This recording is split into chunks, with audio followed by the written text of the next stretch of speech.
This episode is brought to you by Meadows Sports Bar and Grill, located in the Meadows Bank Building at the corner of Park and Main Street in Uptown Butte. Now, honestly, we can't say enough good things about Meadows, can we, John? Katie, hear me out.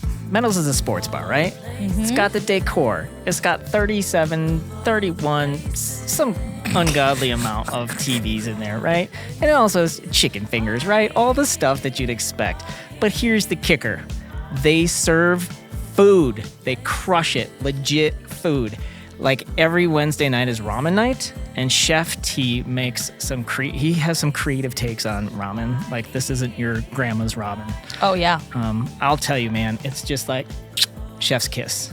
It's a total go-to, and you're so right. I mean, the food is so excellent. It is the place that we take guests in town. It's one of the places to be. Love it. Next time you're in Uptown, make a stop at Meadows Sports Bar and Grill at 8 West Park Street. And if you see John there, make him buy you a drink. Wait, what?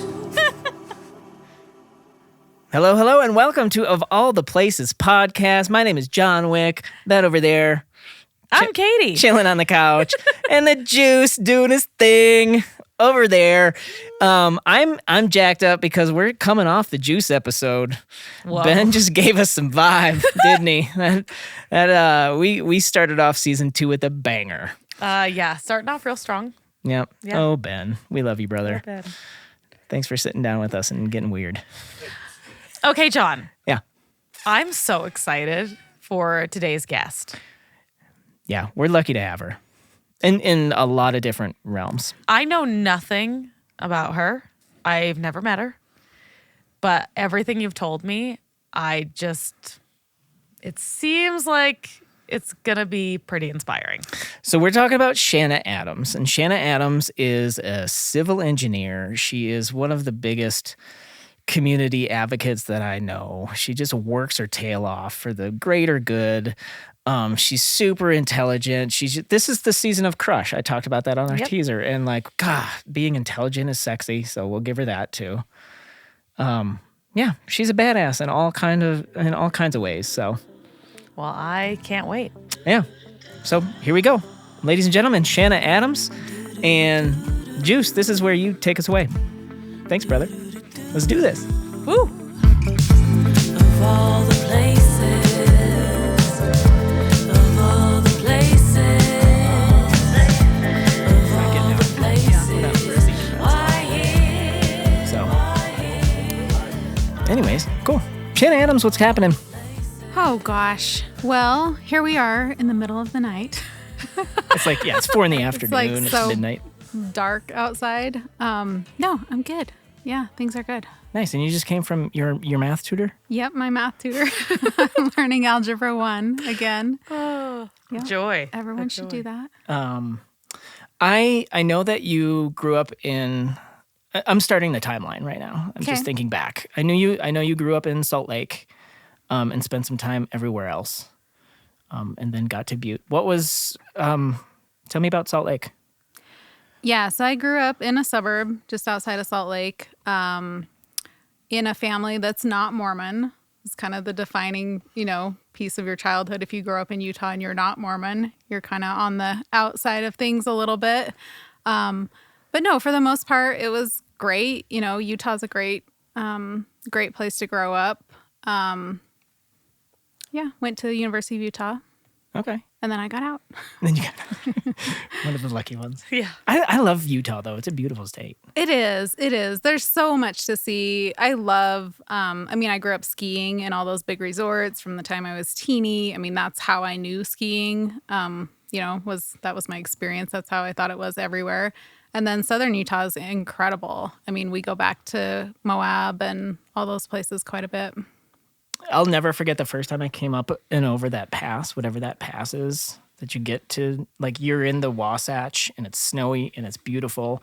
And then you crest the hill and you can see desert. And it's just like the most magical thing. It's wild. Yeah, and they do kind of have everything, like the mountains, the desert, lakes. There's tons of stuff to do. But, the population has exploded, so there's tons of people everywhere, too. I remember when I first moved to Montana and, went hiking and there was nobody on the trail. It's crazy. It's very, very strange. Yeah. Are you an adventurous? A little bit. Yeah. What's your jam? I mean, I like to do all the things and I like to try all the new things. So yeah, I mean, I know. mountain biking. I'm trying Katie, to like so- get into downhill mountain biking as a middle-aged mom. That is badass. For real. No, Cass and I were like, there's this trail at Big Sky that goes from the peak to the city, Yeah. or the village of Big Sky. And Cass and I were just going to go and do it. And Shanna, Cass must have just told you about it. And you were like, heck yeah, I'm game. Let's figure it out. Yeah. And I have not mountain biked at Big Sky before, so I didn't really know what I was in for. But yeah, I don't know. I think, and then somebody put up like a trick comment on the trail review. So I'm never going to live this down. I pulled up the trail that they wanted to do, and it said that it takes 21 minutes. And I was like, oh, these jokers. Okay, yeah, I think I can go on a 21-minute downhill mountain bike ride. I think I can manage that. And it was a little more involved. And then I got a 21-minute. flat. Yeah, And so it which was is a like, bummer. it was like an extravaganza is really what it was. It was so fun, though. It was great. It's such a big, big mountain, like truly, and it was awesome. How long was it? Not 21 minutes. No, if I remember, I want to say it was 8 miles or so, Oh my God. start to finish. Yeah, in a couple hours maybe, some up and some down.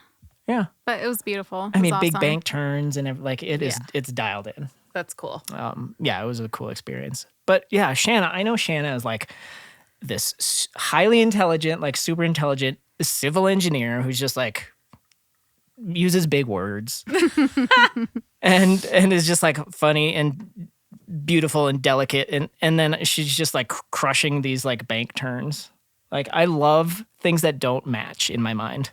Crushing like in slow-mo. Slow-mo crushing of the bank turns. It's all crushing. Yeah. No, it was fun. But yeah, I like all the things. Like, yeah.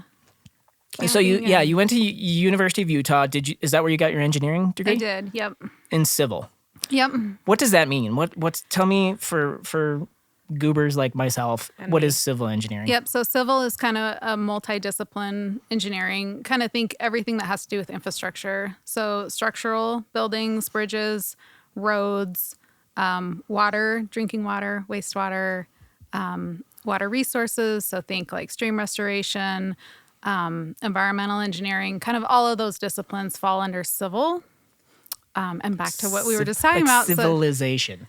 Yeah, You civil. build the world? Mm-hmm. Okay. Yeah. I just made that connection. Wow. How about that? Yeah. The light bulb. Cool. Yep. Exactly. Do you have a particular path that you have an expertise in that field? So, yeah, from the time I went to school, mostly things to do with water. So, drinking water, wastewater, and water resources. And then what? So you get this expertise, and then how do you use it in the real world? Where do you end up? Yeah. So, while I was still in college, I started working for a large multinational consulting firm. So, basically, that's the type of firm that does just about any civil work that you can think of, mostly working for federal, state, and local government. So again, think roads, bridges, water systems, water treatment plants, that type of thing. So I started that when I was still in college, and then graduated and then moved to Montana. Is that what got you to Butte work? No, Butte was a very long roundabout way to get here. I feel like that's a trend. So It it's, is yeah. too, right? It wasn't like I think everyone in this room had a roundabout way to get to Butte. Yeah. No. it wasn't really on like the life path or like one of my long-term goals or anything. Here we are. No offense to Butte. I'm glad to be here now, but no, kind of a long roundabout way to get here. Do you want me to tell that story? I would love to, yeah. I mean, so a couple things. So my mom is from Montana. So I spent all my summers growing up in Great Falls. That's where her parents were. So we would come back every summer, and they had a fireworks stand that they had for 50 years. Well, so like a roadside, one of those in a janky like trailer. totally janky that my Yes. grandpa made with No his own way. 2 hands. Yes. Yep. So I worked in the fireworks stand every summer in Great Falls. So really strong Montana connection. Like spent a lot of time here. And then growing up in Utah, not being Mormon, I was really ready to get out. I was probably ready to get out years before I actually was able to get out. But anyway, graduated college, got married, and then we were looking for jobs in Montana, basically, and found jobs in Missoula. Okay. So was that your first stop here? Yep. Okay. What'd you do?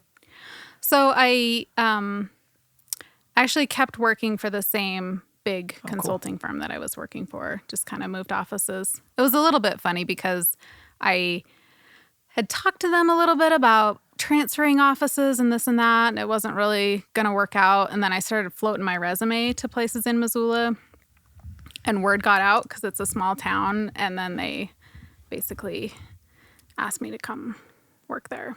Okay. It's even funnier than that. So I first sent a resume, and it was just really plain, here's my resume, right? And I was a couple years out of college, like, okay. And then I, spruced up my resume and put like a picture of me with like a big fish on it. And my phone just started ringing. I was like, okay, I hit the button. That's the best life hack. They were like, yeah, this work experience. Where'd you catch this fish? Tell me all about it. That's your foot in the door. Mm-hmm. Oh. Wait, And that's they amazing. offered me a job basically over the phone. So Isn't that the running like Tinder joke? Yeah, the big fish It's thing. like just a big fish. Yeah, the in your guys with the profile. big yeah, it was like fishes. exactly like every man's Tinder picture. Yeah. Like that was what I put on my resume. And That's like amazing. and they called me. So it works. You It's just- just like in reverse. You Montanified it. Yeah. Is really what you did. Oh, that's awesome. I love that story. Cool. So that means you're one of us now, right? I guess. I don't know. Yeah. I want to back up a little bit and dive into the fact that you were a non-Mormon in a deeply Mormon place. Did you feel like an outcast of any way? Every day. Really? How so? I mean, if you're in a Mormon community that's really predominantly Mormon, it's not just a church thing. It's very much ingrained in the culture and in the community. So Tuesday is Young Women's, and Thursday is church ball, and Friday is, you know what I mean? Like it's all week. And sometimes, like, my Mormon friends would invite me to those things, but you definitely very much feel like an outsider all the time. So even if you go, you feel like an outsider, and if you don't go, you feel like an outsider. And then there's definitely, not saying all Mormons are this way, but when the culture is predominantly that religion, there's a lot of assumptions and there's a fair amount of judgment. So I would hear things like, I know you're not Mormon, but we can still hang out. Sort of like condescending. It's like those what are they? Microaggressions? Yeah. Exactly. It's a lot like that. Exactly. I had lots of guys that were like, wanted to date me, and they'd say, it's okay that you're not Mormon. Yeah. Just like, I don't know, kind of discounting all the time. Yeah, that's too bad. Yeah. That's wild. I mean, and I had lots of great friends and great experiences too, but it was definitely like an othering. And also, I never really felt like I had a place that I fit necessarily, because there's either Mormons who are really good kids, right? No smoking, no drinking. We're just doing church activities. And then there's just the kids that have rebelled and they're doing drugs and doing all that stuff. And I didn't really fit in either of These those two camps. factions. And it felt very like bifurcating. Like Yeah. those were the two choices. So you're in Missoula. You're catching fish.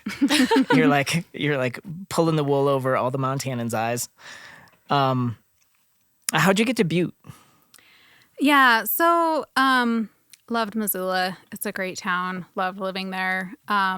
So Butte was a very roundabout way. So my husband went back to school, got his MBA, and that took us to Washington, D.C. So we lived back east for several years and then came back to Missoula. And then he lost his job pretty suddenly, kind of overnight.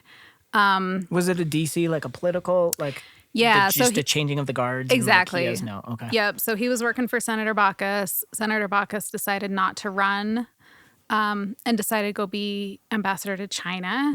And so all the staff lost their jobs kind of overnight.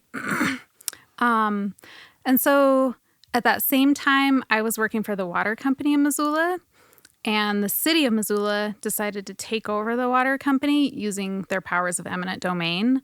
So then at that same time, there was about a 3-year period where we weren't a water company, really. We were just this company that was like in a lawsuit. So 3 years, and that lawsuit went all the way to the Supreme Court. I testified twice.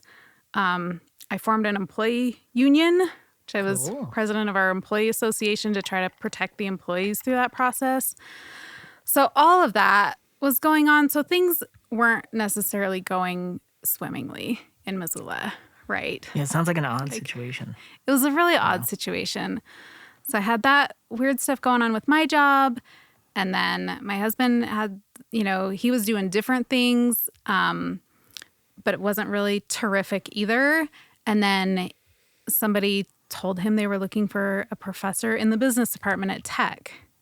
So he applied for that job, was offered that job. And so we thought, okay. You thought, of all the places, let's go to Butte. I guess we're going to Butte. It was kind of a good time for me to transition out of what I was doing. The city had just won at the Supreme Court, so they were taking over, and it was just a good time for me to do something else. And then he had this opportunity, so that's how we ended up in Butte. So Tech was the hook. That's cool. Mm-hmm. Right on. And then so you guys up and moved. Did you have a family at this time? Yep. And so you're just like hightailing it down the interstate and setting up camp in the mining city. Yep. What do you do when you get here? Yeah, so I had left that consulting firm that I was working for in Missoula when we moved to the East Coast. I had a couple different jobs than the water company job. And then I went back to work for that same firm. They were building the Basin Creek drinking water treatment plant. Okay. So kind of all the things just fell into place. Like I needed a job and they needed somebody here. And working on Basin Creek was incredible. So that was just a great opportunity. Now that's like one of our star shining structure government projects. Help me out here. Like that's for sure. No, it really, really is. It's a big deal is what I'm trying to say. Yeah. Right? Yes. Butte has a lot of water infrastructure, which I could talk about for a long time. Please don't. But I won't. But Basin Creek is their newest drinking water treatment plant, and it's totally state of the art. It's the first of its kind in this country. If you haven't taken a tour, you should take a tour. We can tour that? Yeah. Let's go on a tour. Oh my God, let's take this on the road. Ben, you're in charge. Podcasting at the water treatment plant. Oh, that's cool. Yeah, but it's incredible. So I came online about, I think the plant was maybe like 60% complete. So I just worked out of a construction trailer on site and got to kind of go through the end of construction with them. That's cool. Yeah. Super cool. What a fun project to like. So that kind of initiated you into like the Butte-ness of it all. Yeah, definitely. Kind of got to know some of the people that work for the county, and just like know the water system and some of the infrastructure, and that was just an awesome project. So yeah. And do you still work for this company doing these kind of projects? Nope. So I quit about a year ago and went out on my own. So I've been doing my own thing for about a year. Okay. That's a ballsy move. Yeah. Mm-hmm. Like, yeah. How's it going? Good. I mean, you're busy. You have work.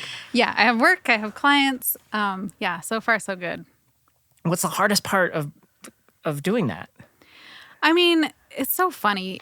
It was really, really scary. Yeah. Like, I don't know. I've always worked in a company. Like, I've always worked for somebody else. So yeah, it's just me. Yeah. Really scary. The hardest parts are really the fear around it, like just getting through the fear. And I talked to somebody the other day, and she's had a business since 1988, and she said, and it's just her, so it's kind of a similar, just a service business. And she said every year, she says, are people going to come? And it's that, like, where's my next? And I think she's had that feeling since 1988. I was like, oh, maybe it just feels like that all the time. And you just have to accept that that's what it feels like, you know? So there's that. And then there's just like the inconsistencies of getting paid, right? You get a big check and then you don't get a check for a while. And then it's like the up and downs of that. But on the plus side, it's amazing. Like every way. Like I wake up every day and you know what I do? You have a cup of coffee. Whatever the fuck I want. Yes, that's what I do every day. And it feels amazing. Right. Yeah. Instead of like getting your pantsuit on. Well, that and just like reporting to a desk. having other people fill your weekly calendar. Oh, I have 25 meetings this week. That's great. And I also have 25 deadlines. Oof. You know, like that feeling all the time. I don't have that anymore. Yeah. And it's really good. Yeah. So I'm hoping I can keep it going as long as possible.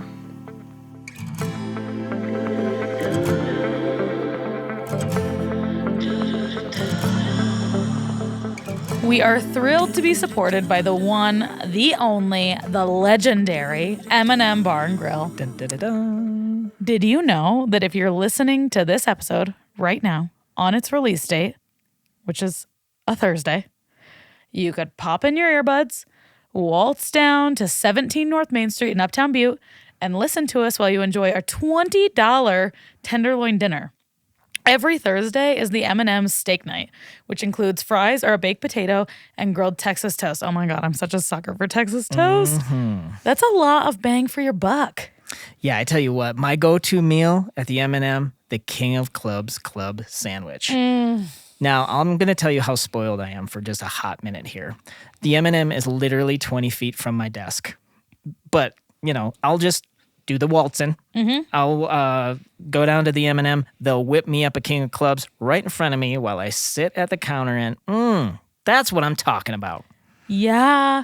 And they've got some killer merchandise from their Long Live the M&M shirts to some sweet vintage throwbacks that I know 5518s had a hand in creating. That was a fun one. We got a picture from an old-timey hat. We rebuilt that thing, and it is back to life, just like the M&M. It's such a fun design. So eat at the icon, and then you can take home a little piece of that Butte history, right? You got it. That's the M&M Bar and Grill at 17 North Main Street in Uptown Butte. We are supported by Restore Design and Build, the architectural and general contracting husband and wife team. Mike Hanley and Maisie Sulzer are a powerhouse duo on the historic renovation, rehab, remodeling scene. Like, we're talking Chip and Joanna Gaines level of skills right here in Butte, Montana. You know what I'm talking about, Katie. They're the perfect fit. Their mission and Butte, it's what we need. And I got to tell you about their current project. It's unbelievable. I've been lucky enough to step foot in the old Fairmont Creamery building. Now, this was a big, old cold storage warehouse in Butte. It's like a 3-story. It was a burnt-out shell when they purchased the property. I thought they were crazy. Soon, like very soon, it'll be 5 beautiful apartments in Uptown Butte. Now, I've been lucky enough to see this progress. They've been doing a fantastic job. It's just unbelievable what they're doing to that space. Rethinking and creating living spaces in like this crazy unused historic structure is unbelievable. What they're doing addresses such an important need we have in Butte. We've talked about it a bit on this podcast that in order to create a vibrant, exciting community where people want to be, we need to reimagine these big old structures and get people in them and using them. And more people living right in Uptown Butte is such a good thing. And I'm actually hoping to get these two on the podcast at some point because it's a very cool story to share. And like I said, they are the definition of dynamic duo. Like this Chip and Joanna Gaines, yeah. But they're also a little bit like, I don't know, Taylor Swift and Travis Kelce? I think they're kind of a lot like Sonny and Cher. Sonny and Cher, yeah. What about like Salt and Pepper? Ooh, okay. Snoop and Martha Stewart? Yeah, girl. Peanut butter and jelly. You got to go that. Lewis and Clark. Bill and Ted. Napoleon and Pedro. All right, I'm going to shut you down. Okay. With Forrest Gump and Jenny. That's it. That's like, that duo can't be topped. You've won. But we're talking about Mike and Maisie from Restore Design and Build. They run a one-stop shop for all your design and construction needs. Check them out on Facebook and Instagram. You'll be happy you did. We are proudly supported by the Covalite Theater. The Covalite Theater is where all the cool kids are hanging out these days, I hear, John. Uptown Butte. Uptown Butte. It's at 215 West Broadway. Little address, plug it into your Google Maps, and head there basically any night of the week to catch all sorts of stuff. Like The Covalite's like the crossroads of the art culture right now. 100%. I mean, there's nothing else like it happening in Butte right now. 2 theaters inside of that old church. You have two venues for the price of one, basically. Yeah, absolutely. But you can they've got it all going on there. They've got open mic. They've got all sorts of other events you can catch. Comedy, film, dance lessons, vaudeville, burlesque, workshops like drink and draw. Oh, drink and draw is always fun. You've got to go to it. It's so fun. It's so fun. You drink and you draw, and that's basically it, but it's great. It's a win for everybody. It's a win for everybody. You can rent their space for private events, and I mean, mostly you can just go boogie to some awesome live music. Yeah, the Covalite's doing a great job. So go check out the Covalite. You can find them at 215 West Broadway and covalitepresents.org for all the listings for their free and ticketed events. And here's what they've got coming up in the next couple weeks.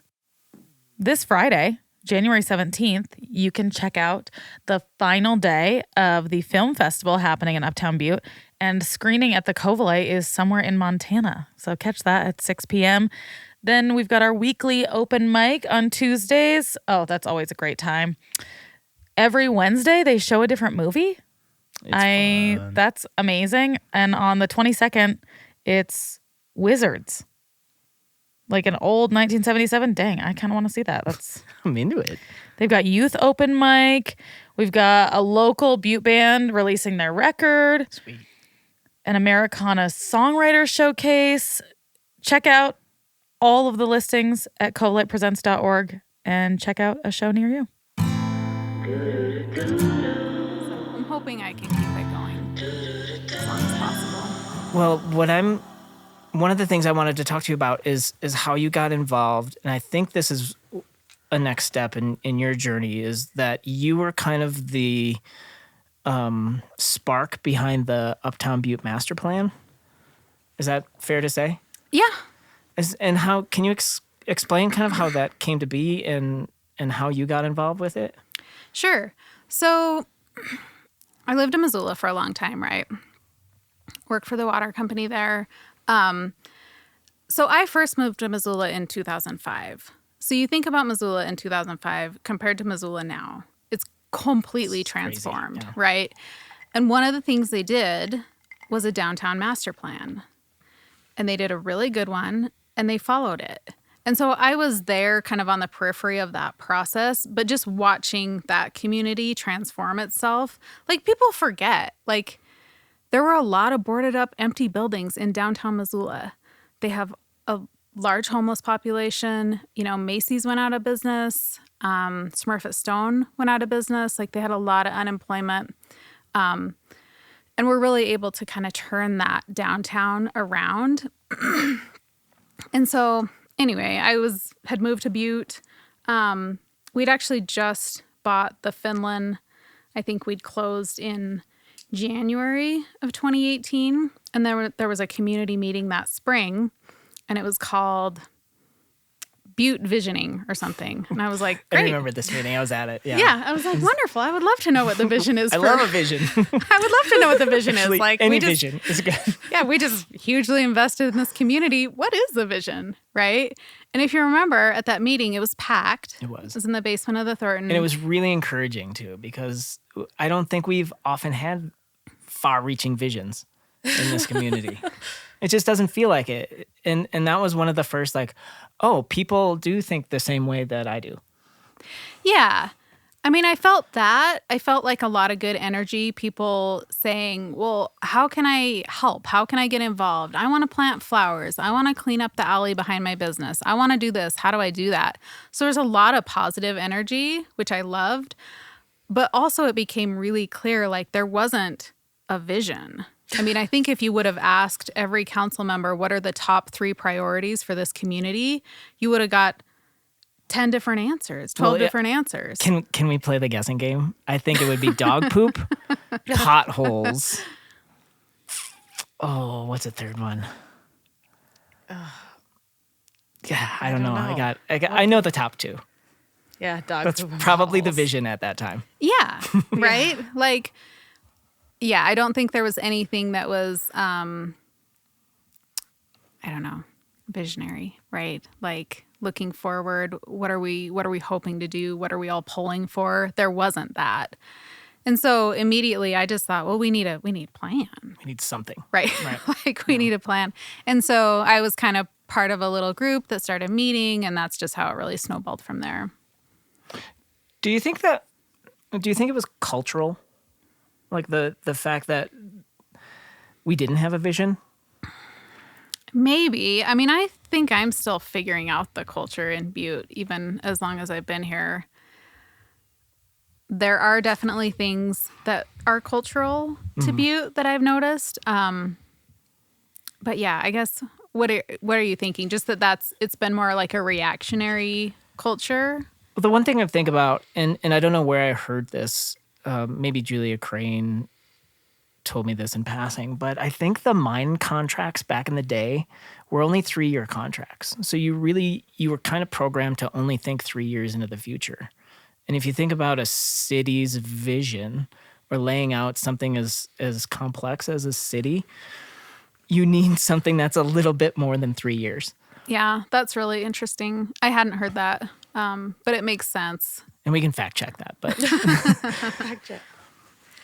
but I think that there's a lot of interesting cultural dynamics that go on here that are still at play. For sure. And I think they've led us to where we currently sit, which is really interesting. I think if you look back, I thought this last week about grief and how this city is still kind of grieving from the mines shutting down. And like maybe your plan, I was thinking about you and like this master plan and how you played a role in that. And like maybe we're at the point where we're getting over that grief a little bit. It's been 30 years or so, 40 years or so. And like to have a whole community kind of like a grief, it's, I don't know, possible end. And then like now it's like we've had time to process that as a community, and now we're able to start looking forward. Yeah, I think that's really interesting. I think it's really true. I think there's a community grief. I think there's a community trauma, right? I mean, and I think it's from not just the mine shutting down, but the ups and downs of the mine. Like you think about, just one person losing their job and how that impacts a family and how it ripples through the community. Like they had cycles of that, right, over decades. And then if you ever talk to anybody who has actual memories of the Columbia Gardens, I mean, It's magic. There is a trauma there, right? That this town lost that, but also that they kind of let it go, right? And all the neighborhoods that were lost to the pit, I think it's the same thing. It's this grief or this trauma about what was lost, but it's also like in some ways that they made a bad trade or something. So yeah, I mean, I think all of that is true. And I also think there's this incredible timing for the master plan, for everything that's happening right now, that there's definitely a shift. Well, I feel like there's probably also like fear of building something and having a vision and wanting something to grow. And because all of that was taken away, the thought of that happening again. Yeah. Just living in fear of like, well, we did build something and Butte did have these amazing things and the Columbia Gardens and these beautiful neighborhoods. And just like that, it was gone. And if we build again, is that going to happen again? Like that just wasn't that long ago. No. So there's probably like a good amount of fear that goes along with the grief and trauma. And even on top of that, it didn't just disappear. It was kind of taken. Yeah. Right? Like the company or whoever happened. The man. Yeah. Yeah. Today's the man. Yeah. It is today. And like, so we built this thing. We were important at some point in our history. And then it just like somebody just ripped that away from us and didn't look back. Mm-hmm. So I think there is this trauma. And I think it takes some time to get over it. Mm-hmm. And then enough I don't know, like I hate to talk about like new people moving in or younger people or whatever, but enough to kind of shift that whole perspective. Yeah. Right? Like if 90% of the people think a certain way and 10% think a different way, you're not going to turn the Titanic. Right? But when you get like enough new ideas that there's sort of like this critical mass, then everybody can kind of like get on board. And people that are like hopeful and excited and like can, maybe didn't go through that collective trauma can bring that new energy. And I think that's really necessary. Like, I do think we're seeing it here. Yeah, I think so. I talked to Cassie about how we're almost like one generation too close to the trauma. Mm-hmm. We need like one more set of kids underneath us to have a little bit of distance and perspective from all of the bad that happened so that we can like envision this place as something good, that we deserve nice things. I want to know, like, what about Butte? Because you bought the Finlen. Yeah, you just threw that nugget right in, like, oh, no big deal. Bought the Finlen Hotel. But that's like a big deal, right? Like investing in a large piece of historic property in like a historic Uptown district. You moved here like from Missoula, from Utah. Like, what about Butte made you want to put down like some serious roots here and really invest in this community? Like, that's just not something that happens. Yeah, I mean, it's a little hard to put into words, right? I think, but probably everyone in this room has had this feeling. I mean, when we first moved to Butte, I will say my husband was much more familiar with Butte and the people of Butte. He'd been a part of the economic development summits that Senator Baucus held here. He'd got to know people but I had none of that. So when I moved here, there was a little bit of a sense of like, could you only see the pit?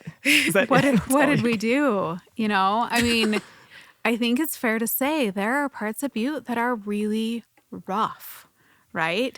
Absolutely. Really rough. Yeah. And some of that is great. Like, I love a place that's gritty. It's rough around the edges. That's fine.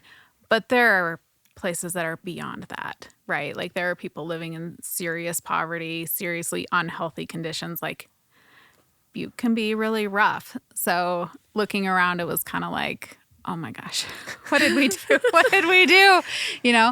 But then Butte does this thing and it grows on you.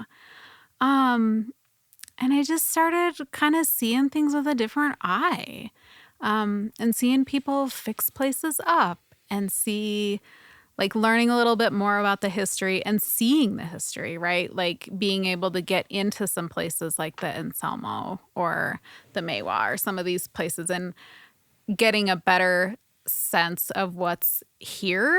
Like if we just, dusted things off and like shined it up a little bit, like what's actually here? Like I just started seeing it through a totally different lens. And I mean, the Finlen to me was always this crazy oasis. Like the first time I came to Butte, I had a friend that I worked with in Missoula, and he gave me a list of all the Butte things to do because he's from here. So he was just jazzed that I was moving to Butte. Everyone else was like, playing the little mini violin. But he was thrilled. So he gave me a list of things to do, and he said, go to the Finlen. But just walking in that lobby for the first time, it was at night, it was Christmas time, I remember. And after kind of seeing like the rough parts of Butte and then walking in there was just like, you've got to be kidding me. What is this place? What's it doing here? And just really felt like it was an oasis. So anyway, all of that was happening at the same time that we found out the Finlen was for sale and started going down that buy-sell road.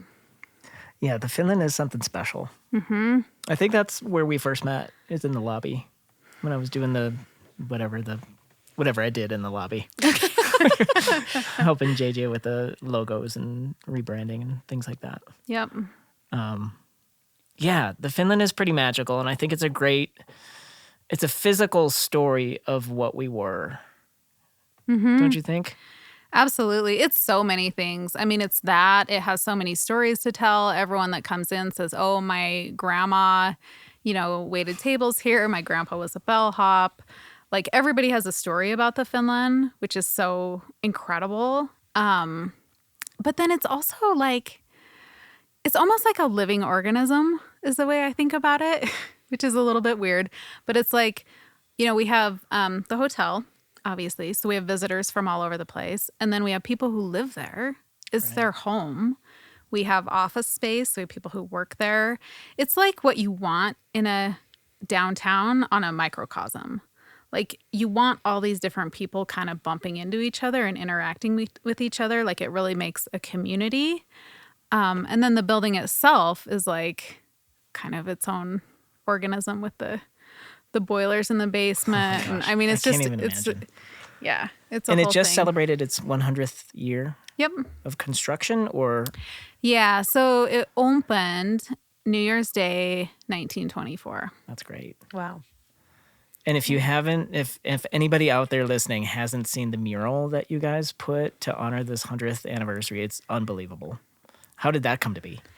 Yeah, the mural's great. So JJ found that artist, Peregrine Heathcote, years ago when he was like trying to figure out what is the brand of the Finlen? How do we brand it in a way that's authentic to its place, but still sort of modern, and just putting together Pinterest boards and all this stuff. And he found his art and just thought, well, this is the Finlen, right? Like it's old, it's this throwback, but then it's modern with these clean lines. And so he has loved that artist through the lens of the Finlen, like since the beginning.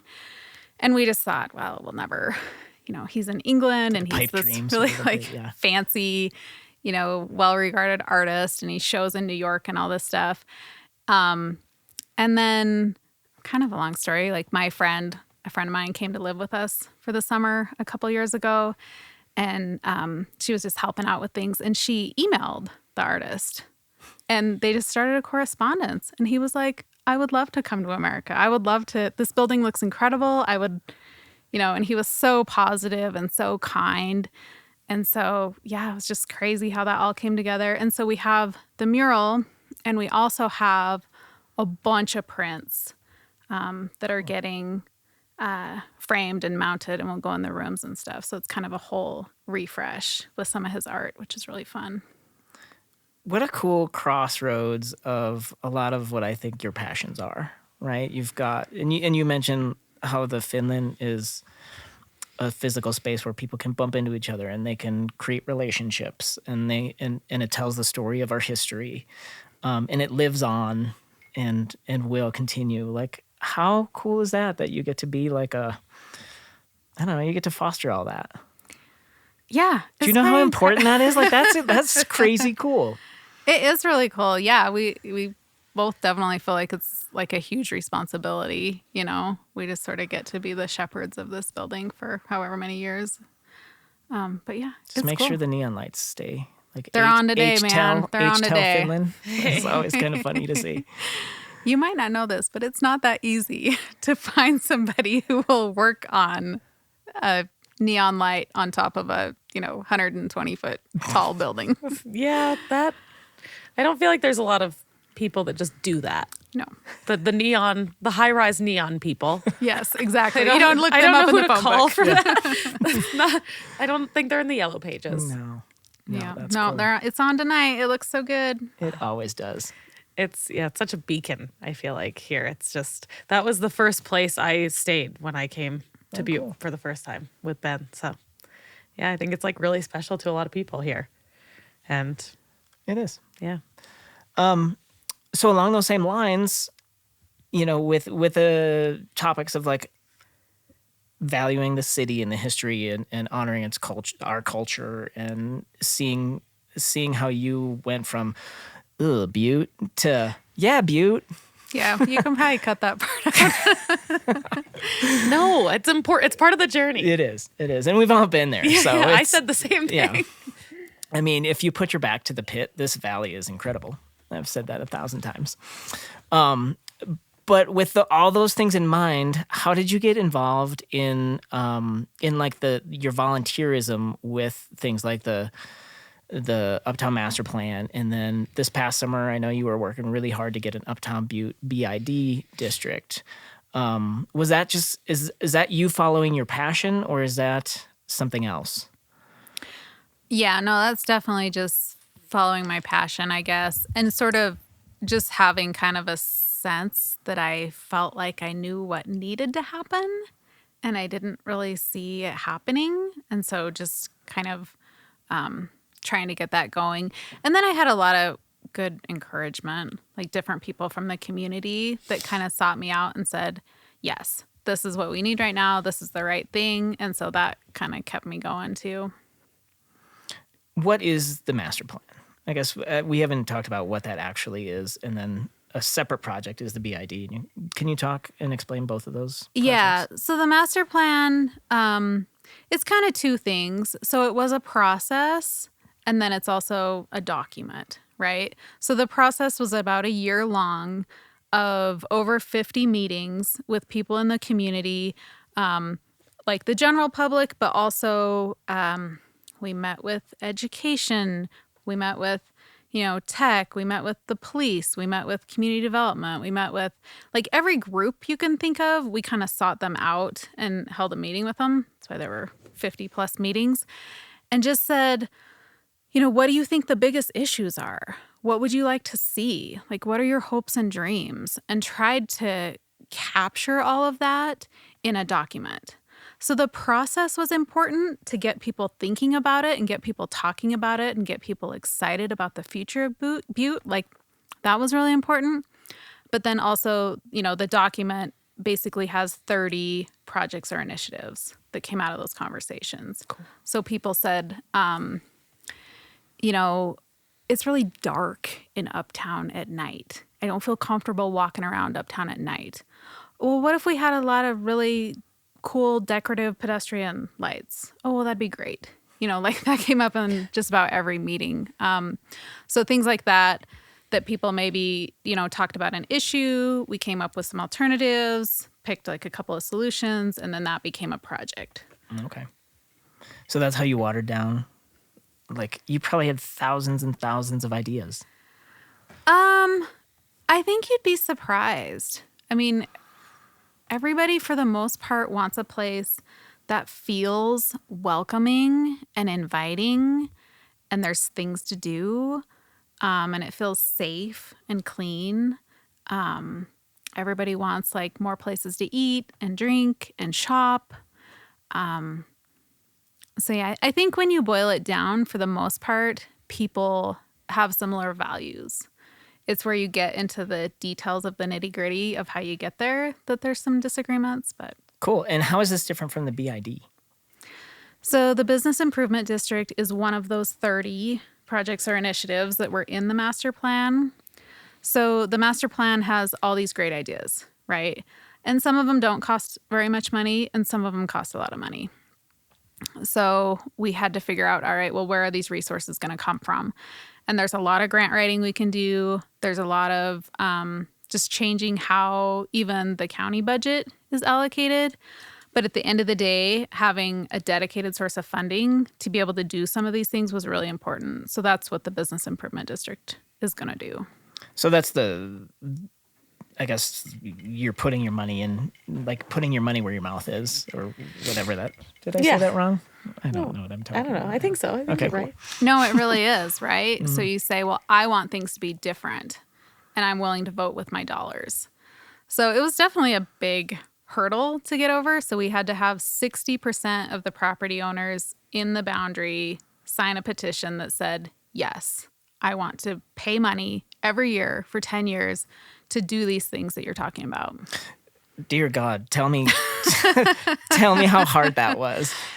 Oh, Can my you imagine gosh. asking people to pay more taxes? I can't imagine that went over real well. It's no joke. Yeah. It's no joke.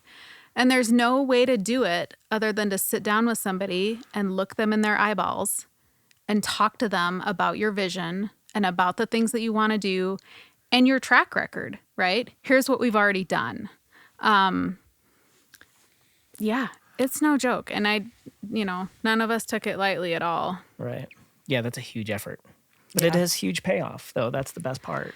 But yeah, I think we had over 100 one-on-one conversations. Most of them more than an hour. Oof. So, Bless you. Yeah. Oh my gosh. Doing the Lord's work out here. Yeah. and most of them, a lot of them I mean, I would say, I don't know, we got the signatures, right? Like it's passed. There's a couple administrative things that still have to happen, but we got over that hurdle. So I think, 95% of the people that we were able to sit down with, look them in their face, talk about this, have a real conversation, sign their petitions. So the ones that we didn't get, some of them we couldn't find, or they're out of state. Like we never could really get like a phone number or email for these people. But the people that we could sit down with saw the vision, like believe in the projects, that they're really going to make a difference.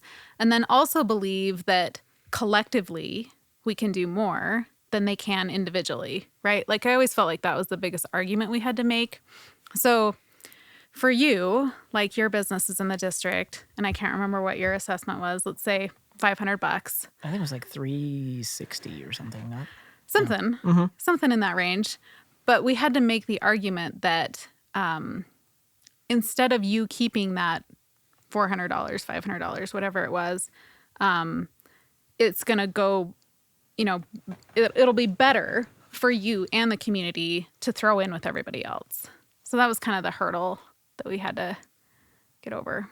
I mean, convincing people to give you more money is never fun. When taxes are already high the and worst. property taxes have gone crazy the last couple of years. And if you look at your tax bill, there's line after line after line. How many pages are they now? And I'm like, yep, we're going to be another line. Yeah. Like it's a really, really hard ask. But I think the response that we got just tells you like how much people do want change. People, I mean, that's something I've noticed just about this community and like meeting business owners, and like they really want it to work here. They want people to love Butte. They want people to love Uptown Butte. So it makes sense to me that the majority of people would be all in on that because they can see the people that are fighting for the vision are their neighbor. They're the other business owners in Uptown. It's not somebody coming in from somewhere else or Walmart saying, give us your money to make your streets clean. You're like, no, sorry, Walmart. It's like people they know and people that also have businesses here that they want to thrive. Like this, for a hotel to do well, you need to have places to eat and drink and shop. And for a shop to do well, you need to have places for people to stay when they come visit town for sporting events and the folk festival. Like it's very symbiotic, and people do want that. They want it to work. And so it's like the people that put that legwork in, it's super important. Right. And I think there are a lot of people who have maybe recently bought into Uptown, say in the last 5, 7, 8 years. So they saw an opportunity, right? Like they haven't been through the grief and trauma that we were talking about earlier. They saw this community as, wow, okay, I can buy a building. I can have apartments here. I can have a business here, where so many places, even in Montana are really out of reach, right? Like you can't just go to downtown. I mean, the average person can't go to downtown Bozeman and buy a building. So a lot of people really are in Uptown for the opportunity. And maybe they've seen something similar work in other places too. So they have that experience that they're coming with. We are supported by Steele's Furniture and Appliance. John, this seems insane, but do our notes say they've been in business for 94 years? That is 100% correct. And hey, kudos to our crackpot team of factoid checkers. Yeah, Steele's is a 4th generation business located right here in Butte. They're selling just about everything you need for every room of your house. So Serta, Beauty Rest mattresses for the bedroom, Maytag and Amana, KitchenAid kitchen appliances, Lazy Boy and Stanton and Ashley furniture, all sold industry-leading products. I'm sure I'm missing a bunch, but to anybody out there, just know that Steele's is literally like the largest furniture and appliance warehouse in the area. And the one thing that they offer that sometimes gets overlooked is their home accents and seasonal items. Those are the real pops of personality that make a house truly your own.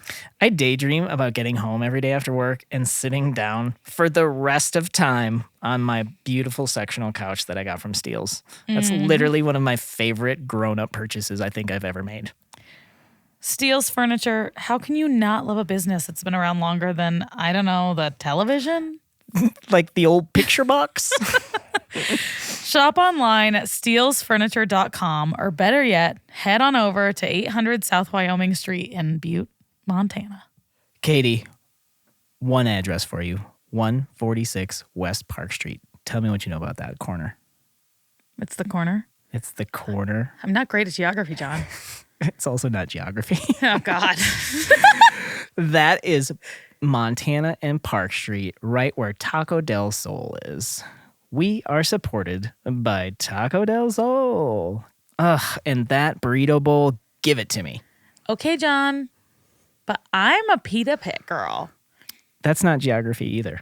Well, you're right. I don't know what it is. But we're also supported by Pita Pit. Pita Pit's so good. Ugh. Why are we so lucky with these restaurants uptown? I don't know, but those two spots are like my go-to for lunch in town. It's quick, it's fresh, it's delish. I mean, my hack is that burrito bowl. No, Right. I mean, I am a big fan of the burrito bowl. And did you know that the Taco del Sol in Butte actually has some stuff that the other Taco del Sols in like Montana don't have? Because there are other ones in Montana, but you can only get like the mango salsa and the Southwest barbecue sauce like here in Butte. Those are things specific to the Butte location, which I think is so cool. Really? I'm a mango salsa guy. I didn't realize that. Yeah, it's just a Butte thing, so you got to come to the Butte Taco del Sol. And I've been a Pita Pit fan forever. Ugh, the falafel pita? That is my go-to. I'm not even joking. That is what I Yes. get. It's so good.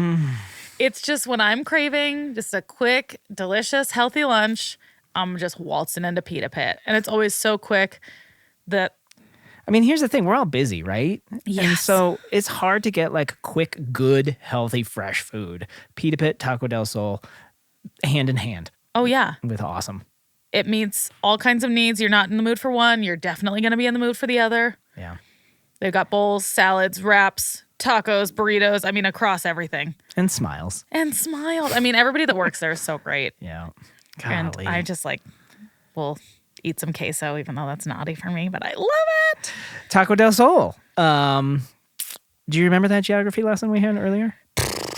146 West Park Street in Uptown. It's on the corner of Montana and Park Street. And Pita Pit is right next door at 140 West Park Street. I can get on board with that. 140, 146 West Park, right on the corner. Stop in, tell them you said hey, Yeah.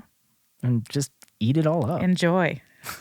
We are supported by Casa Grande Steakhouse. My goodness, you can't beat that hand-cut Rocky Mountain beef with that perfect amount of signature Casa Grande seasoning. Just let me dive into one of those petite fillets. You got to go medium rare with that, Katie.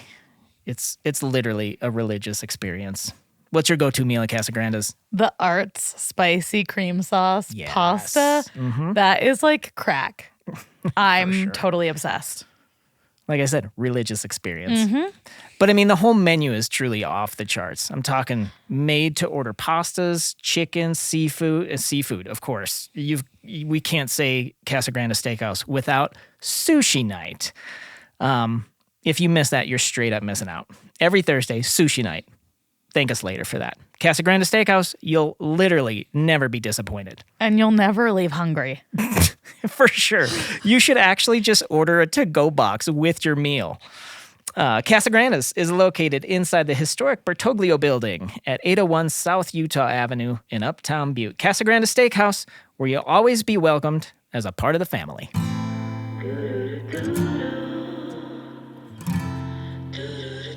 But the potential here exists. Don't you think? I mean, the word opportunity, I kind of have a weird relationship with because it doesn't mean anything. It's funny. I kind of feel the same way about potential. And I've talked about the Dang it, now potential we're in fighting. Butte forever, but I'm like, who gives a shit about potential, right? Like, and I think that is what I saw happen in Missoula that gave me like the belief that you can change your downtown. You can make a difference. I mean, potential's great. Like if we just thought, oh, there's lots of potential, there's lots of opportunity, it's just going to happen, and we just sat back, I'm telling you, it's not going to happen in Butte. But when I want to push back on this because here we are. the word opportunity means that whatever is in front of your face isn't good enough. So in its face value, I'm looking at this place and I'm saying this place sucks. I feel the same way about potential. Are we talking about the same thing? I think we think are. they are the same I think thing. we're using the same definition, right? Because if Perfect. something has potential, it's like it means it sucks now. Yeah. Right. But it could be great. Right. And that's not true about Butte. Like I mean, in some ways it is, but it also is great now. I think that's what you're trying to say, right? It is great now. Yeah, it is great now. There are pockets of amazing. Yes. It's not quite there yet. So what's the end game with these? With the master plan and the BID to fund these projects that you've got, like, what are we trying to do? Yeah, that's a really good question. I mean, in my mind, we're trying to make Butte even more livable. Like, it's great if we have visitors come and new people move here, but to me, it's for the people that live here now, right? Like, I have teenagers. There's not a lot for teenagers to do in this town. So that's like another separate project I'm working on. But, you know, I want more things for my kids to do here. Like, I'm here. I'm not leaving. We've invested in this community. We're not going anywhere. Like, I want it to be as awesome as it can be for me and my family and my friends. Maybe that sounds selfish, but like, that's like my end game. And if visitors get to enjoy them too, great. Good Right. on them. Yep. But I think that's how like change actually happens, right? When you have a personal stake in it, like it's all fine and dandy to think about all the tourists that are going to enjoy our stuff, but like we are here all the time. I want to love it. I do love it. I want to love it more. What are some of the things that you mentioned earlier, just in passing? What has already been done? Yeah, so a lot is really kind of has been done or is in the works. So we have a lighting plan. So back to pedestrian lighting, we wrote some grants, scraped together some funding, and got a consultant on board and have a lighting plan. So we know where the existing lights are. We know where new lights need to be. We picked the pedestrian lights. So now that will get incorporated into the county standards. So anybody that's redoing a corner, for example, knows they need to put in a light. So just like little things like that. So pedestrian lighting study. There's a wayfinding study that's been done. We have these beautiful wayfinding plans. Now we just need to find some money for implementation. But I think I don't know if people think things move slowly. I think things move slowly. But like to do a wayfinding plan, I think that was probably a year to narrow down like what exactly those signs are going to look like, what materials are they going to be made out of, and then the tedious task of where do they go and what do they point to. We had like these, I know, poor John. I invited him to a meeting and I'm surprised we're even still friends. Shanna Like got me into this. these Ugh. 3-hour meetings where it's like to the Civic Center, to Uptown, you We're know. just putting dots on a map. Like, just figure this out So and let me tedious. check it. Yeah. But now we have this perfect plan. Yeah. We just need some money and get the signs going, which is coming. Zoning code is being rewritten, which sounds really boring, but it's really, really important, especially for Uptown. So Uptown's never really had design standards per se. So somebody can go build like See, a this blows my mind because purple it's, people eater building. it's literally such a beautiful, historic, like, it's just, how do we not have something that says if you build a new building, it can't just be like a concrete block that doesn't fit into the fabric of our Uptown? How did that? Yeah, How I did mean, that come to there's be? a lot of problems with the zoning. So, like, that's one. And then there's also, like, there are things that we want, not just in Uptown, but all over Butte, that are currently sort of not allowed under existing zoning for a whole host of reasons. It's a whole nother conversation. But anyway, the zoning code is being updated, which is wonderful. Yeah, that's a big deal. But yeah, lots of things. There's a new art committee Nice. that was formed, public art committee. They're meeting monthly, I think, and coming up with new projects and looking for funding and Public all that art? kind of Is stuff. this like Yeah. okay? Public art. Wow. So think sculptures, murals. We're going to see a lot more of that. This is probably $1 million question that every community in the world wrestles with. But when does development turn into gentrification? And I think that's on the minds of a lot of the older folks and even the newer folks that are moving in. Like, we don't want to turn into Bozeman. We've talked about that on this podcast before. And Are you really are you worried about that happening? No, we've got a giant lake that I think will prevent a lot of that. But you probably are one of the most educated people in this realm right now that at least is in my sphere. Where do you stand on that, and how do we navigate those waters?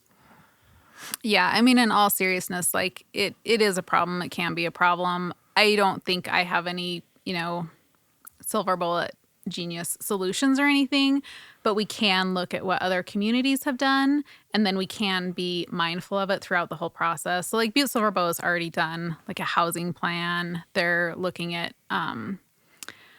different kinds of housing solutions and stuff. So there's some of that that's already happening, but I think being mindful of that throughout the whole process is really important. I mean, I think since the very beginning, the point was not gentrification, right? Like the point is to make a community that is livable for everybody.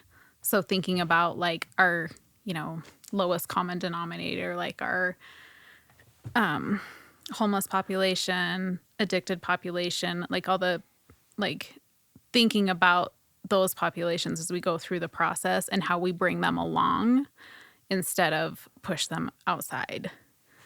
Well, it kind of sounds like Maslow's hierarchy of needs, right? Where it's like we're still down on the pyramid. We've got to rebuild a foundation to build the next steps of this town.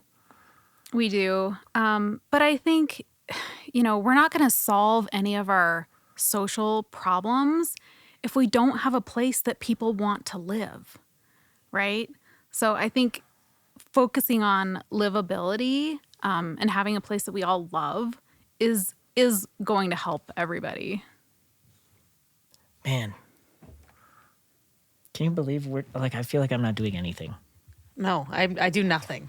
I'm not contributing. You just flip the open sign out in like, our store. Yeah. Meanwhile, Shanna's out here just beating the pavement. Yeah. Just convincing people. 100 hours of conversations. Not just me. That was all of our volunteers and everybody. It's really cool and super important. And like on behalf of myself, this is like so grateful to have people like you in this community doing this kind of work, because that also doesn't exist everywhere.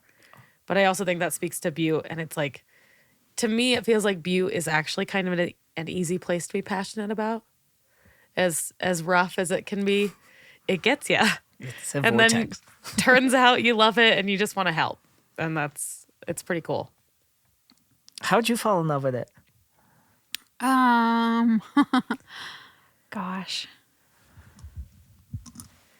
I don't know. I mean, kind of probably through these processes, like these volunteer things, which I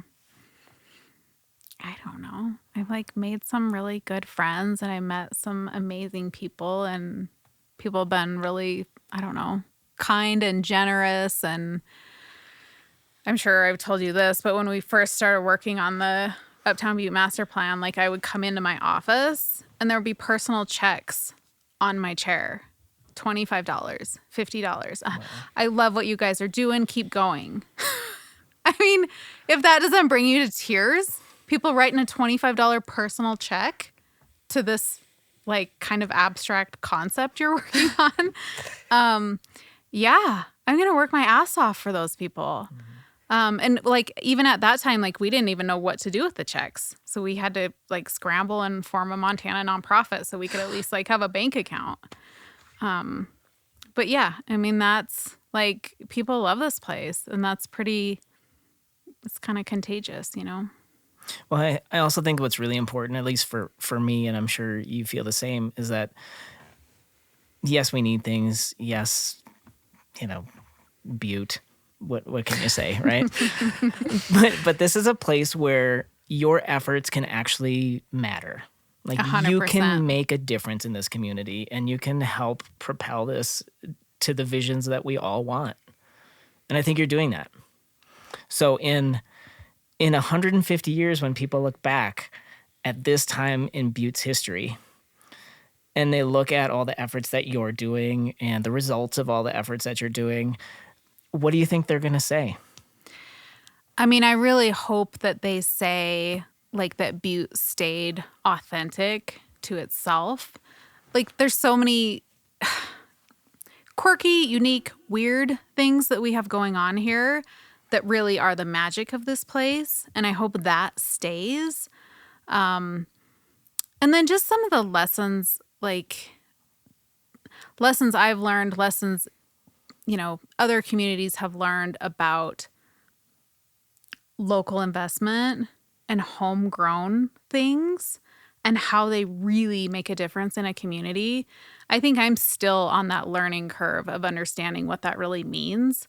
But yeah, I hope that this place remains authentic and is a place in 150 years where people still see opportunity and they want to come here and they want to keep their families here, but start a business, grow a business, that there's still opportunity here for people because it matters.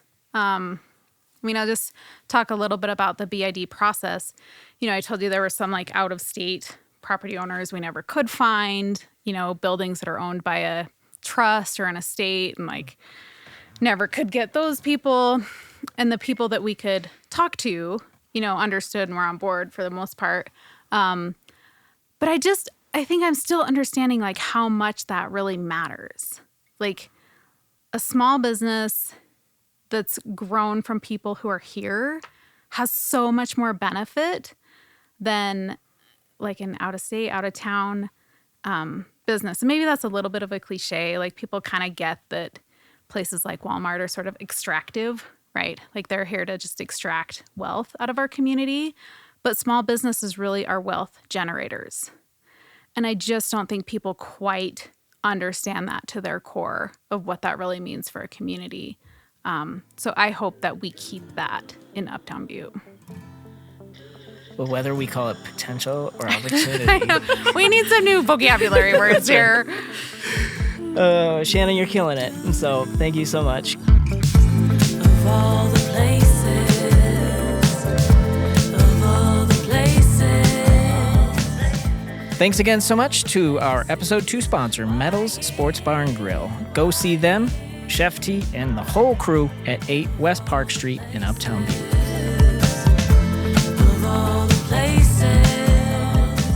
Thank you so much for hanging out with us today, and a special thank you to our guest, civil engineer and community advocate, Shanna Adams. If you're a fan of the show, please don't forget to hit the follow and subscribe button on your favorite podcast app, and be sure to check out Of All the Places podcast on Facebook and Instagram. Of All the Places is produced by Morris Mountain Productions in partnership with 5518 Designs.